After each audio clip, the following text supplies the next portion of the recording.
So, starting off, you graduated in 1985. Correct. And then you went on to get your master's at the University of Massachusetts. I did. Where you were the assistant men's coach there. Yes. So, what brought you to Beloit? Well, I had finished grad school where I was very poor and doing a lot of different jobs. During that time, when I was kind of finishing up grad school, I was also the assistant women's coach at Amherst College, and then also an assistant coach for a season at a private school there. So at that point, I was looking to take any job that would pay me, and this was the first one that I applied to, and first one I interviewed at, and the first one where they offered me a job. Okay. I grew up around Chicago, so I liked the idea of coming back to the Midwest. Okay. I enjoyed Massachusetts, but was definitely looking for something maybe back here. So when this opened up and they offered me the job and they said they'd pay me, I grabbed it. I don't even think I talked salary. I think I just said yes. Okay. Which which worked. Yeah.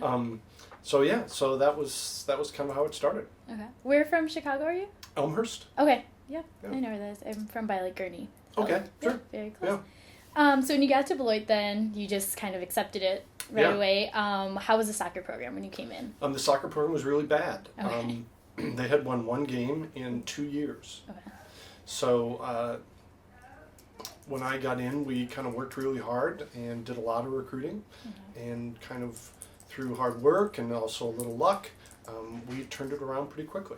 Yeah. Yeah. Did you have to did you find that, I know a lot of the other coaches are finding that the mentality of the students were kind of just not super intensely on athletics. Is that kind of the same thing that you found? Yeah, kind of. I mean, the coach before me was part-time, so it was very hard for him to do recruiting.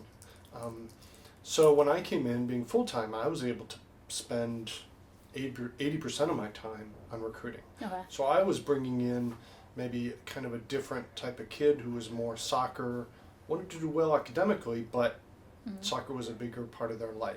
Okay. I think the past players just kind of came to Beloit and then thought they'd play soccer. Okay. So there was a different attitude, but I didn't really, come in and start cutting people. I kind of tried to make it work with both, knowing that some of these guys that maybe were here when I arrived would be graduating. Okay. So also you majored in physical education, right? I did. Okay. Yep. So did you ever have the chance or think about doing both coaching and doing some sort of professor work here? When I first arrived, we taught some classes, more classes than we do now. So I did some teaching here, but I didn't have my PhD and just had my master's. So it wasn't a big part of my job. My first love, and continues to be first love, is coaching. So I enjoy teaching, and would still do it now if I had the time. But yeah, it wasn't really. It was one of those other duties. Yeah. And side ones. Okay. So we have to talk about your 2006 season, of course. Okay. That was when you guys won the Midwest Conference Championship for the first time in 32 years?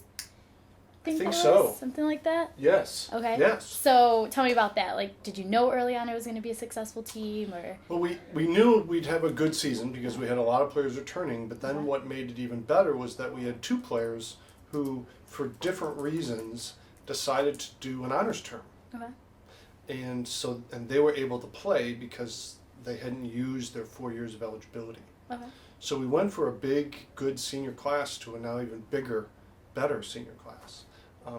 And then it was just one of those seasons where we got extremely lucky, where nobody got injured, and things went really well. Yeah. So we had a lot of fun.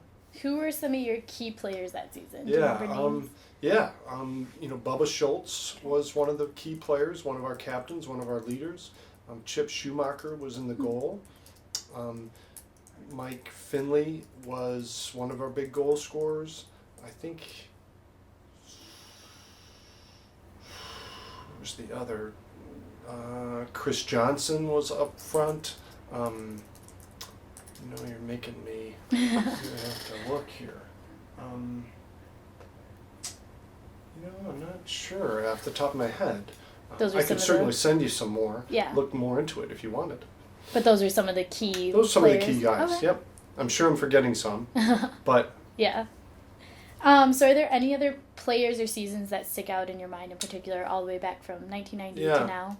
I think the first couple seasons stick out because that was so fun, because we were going into every game as the underdog, people not expecting us, and we had pretty good improvement. So I think it was my third season where we went 12-3, where we were surprising everyone, and that was a lot of fun, to kind of just be the underdog and exceed expectations. So every win was exciting. Every win was kind of a first, so that was good.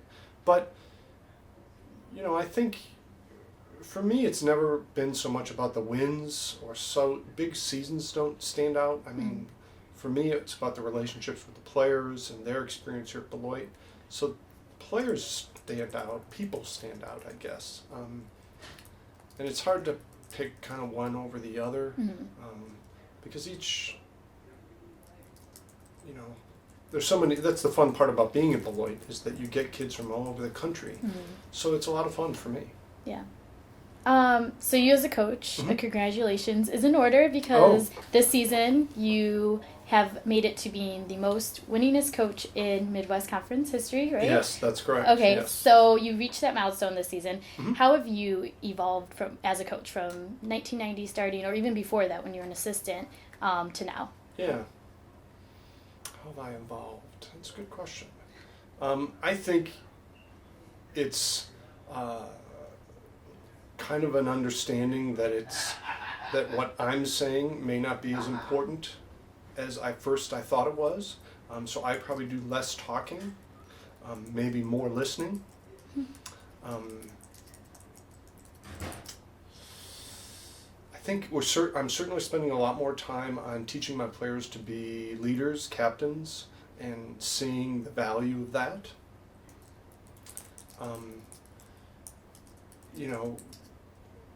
Our success, my success, in large part is determined by recruiting, and that's constantly changing.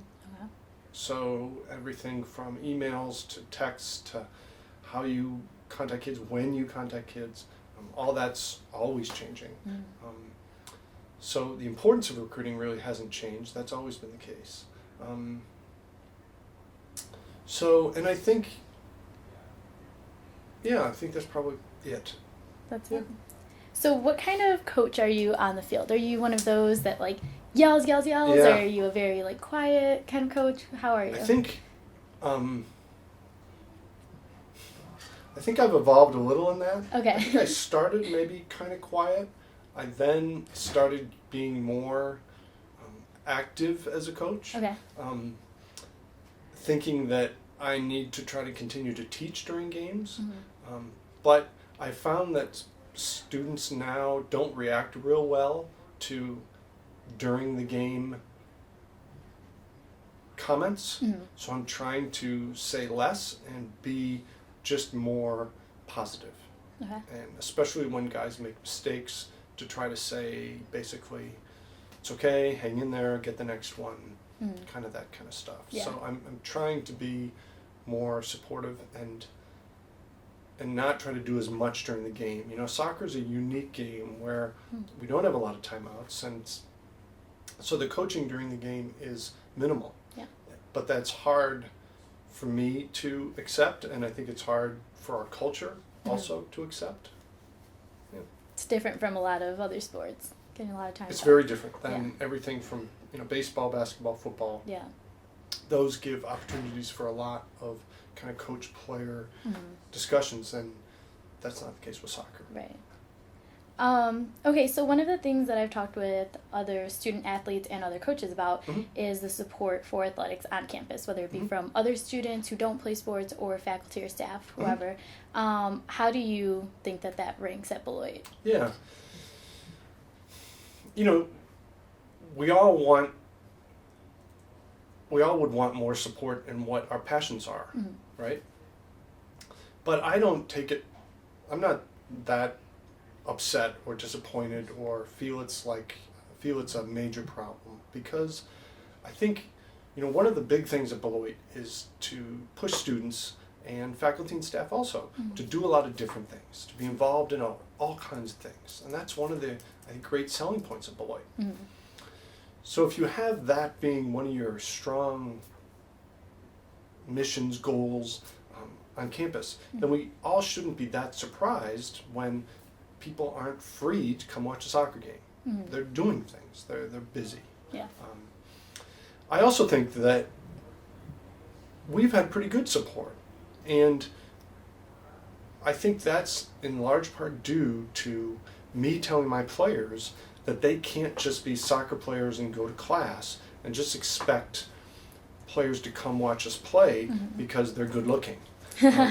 That's not the case. So they have to be involved in other activities on campus. They have to go support other people.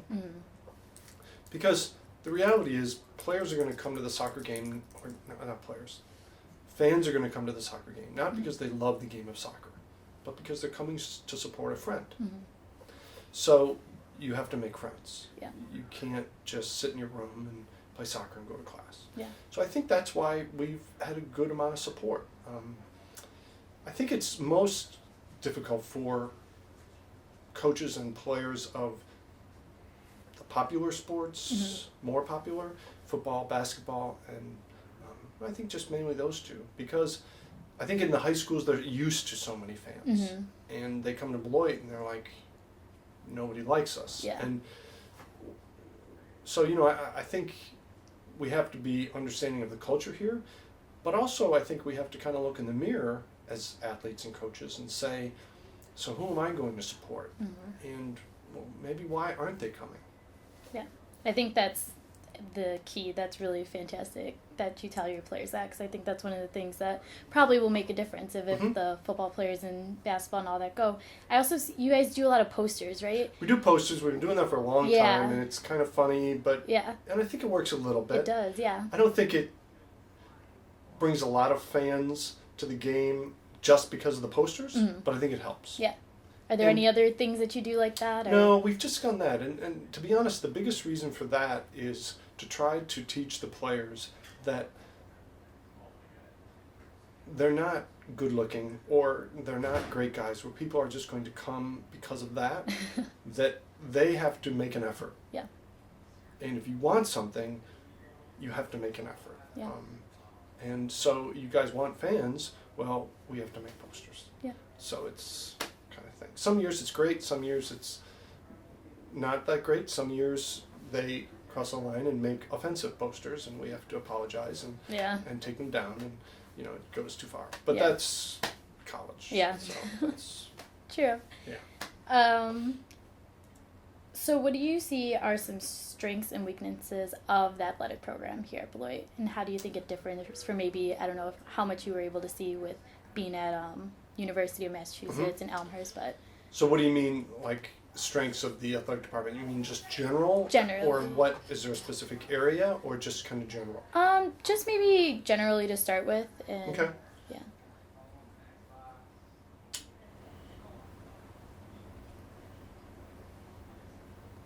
Yeah. What are the strengths or what are the weaknesses, or both? Or both, yeah. Both. Well, certainly for me, the strength is that we have a lot of athletes who are very passionate about playing and willing to make commitments to play, but are also very interested in what Beloit College has to offer academically. Okay. So I think that is the environment where I want to be in. So because it's the environment I want to be in, I see it as a strength.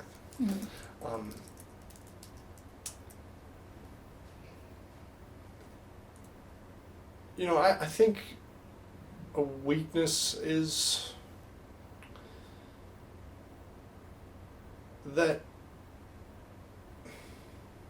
it's similar to other areas of campus in that we have staff who are working extremely hard, and they're not here to get rich, and they're very passionate about Beloit and what they do, and I just sometimes wish we had a little bit more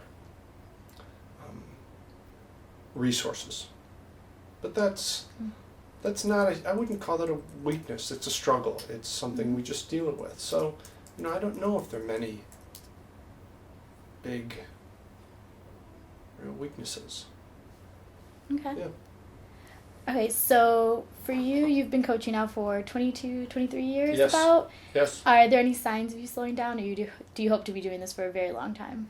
I still really enjoy it. Okay. This past season was a lot of fun. Yeah. I'm still really enjoying working with the players. So, yeah, I don't see any change on the horizon. Okay. Yeah, I'd still like to keep doing it. I'm enjoying doing some administrative stuff, so kind of working with committees and stuff on campus. I like that. Yeah. But I think working with the students continues to be a lot of fun. Yeah. Awesome. Okay. Well, All I right. think that's everything I had. Yeah. Okay. Thank you. Great.